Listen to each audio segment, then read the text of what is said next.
Nagprotesta po ang ilang grupo sa pag-veto ni Pangulong Noynoy Aquino sa panukalang dagdag pensyon sa mga miyembro ng SSS.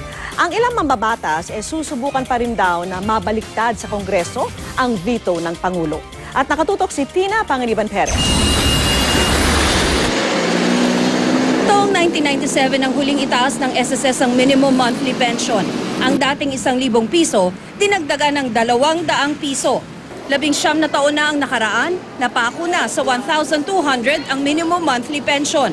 Muntik na sana ang dagdag na 2,000 piso, pero di inaprubahan ng Pangulo. Sabi ni Mang Alberto Laurio, sa pakiwari nila, hindi sila prioridad ng Pangulo.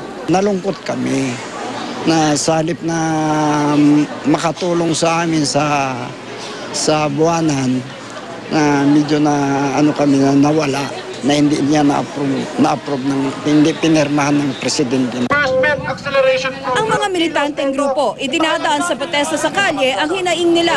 Ang bukluran ng mga gawang Pilipino at Sanlakas, nagrally sa tapat ng SSS main office. Sa Menjola naman nagpunta ang Kilusang Mayo 1 at Bayan. Mas inuuna yung interes at kapakinabangan ng mga kapitalista kaysa bigyan ng serbisyo ang ating mga kapatid na mga pensyonado. Pero sa isang pahayag, sinabi ng SSS na nang i-veto ng Pangulo ang panukala ng Kongreso, sinagip nito sa pagkabangkarote ang SSS at ang halos 30 milyong miyembro ng SSS na tatanggap na rin ng pensyon matapos ang ilang taon. 56 billion pesos daw kasi ang kailangan para pondohan ng dagdag na 2,000 piso. Kung ipatutupad daw ito ngayon para sa 2.15 million na pensioner ngayon, hanggang 2029 na lang ang itatagal ng pondo ng SSS imbis na 2042. Si Mang Roji Bendol, dating seaman at SSS pensioner na ngayon. Pagka-retiro, 5,000 pisong SSS monthly pension daw ang nakukuha niya. Pero na mag-apply ng adjustment, nakita raw ng SSS na sobra-sobra ang nakukuhang pensyon. Kaya itinigil muna ang monthly pension niya hanggang 2019. Inabutan na raw siya ng heart bypass operation. Napasalampak na lang siya sa sama ng loob dahil daw hinarang pa ng Pangulo ang dagdag na 2,000 piso. Sabi ko gani, kahit iwanan na nila 2,000, bakit i-adjust nila ng araw, buwan-buwan mayroon ako, di ba? Hindi na ubusin mo sa 3 taon.